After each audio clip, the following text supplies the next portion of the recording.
If you're fortunate enough to live in a state where lakes freeze over, you may want to try your hand at fishing on the ice. Here's our beginner's guide to ice fishing. If you're new to ice fishing, safety is key, so never go alone.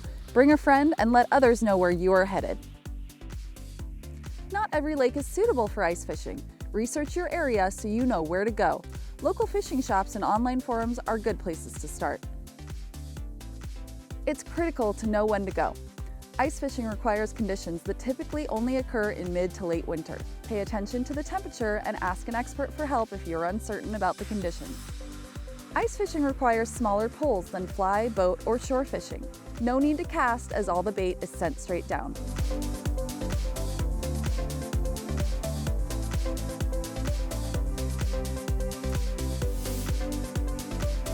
Making a hole will typically require an ice auger. A simple manual one will work. You may also want a ladle with holes to scoop out small ice chunks. It's going to be cold out there, so dress appropriately. Wear warm boots, wool socks, a beanie, gloves, and thermals. Be aware of possible danger.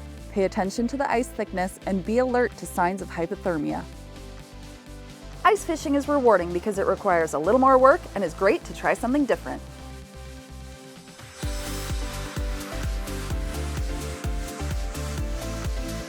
Ice fishing is a great way to make the most of a frozen lake in winter.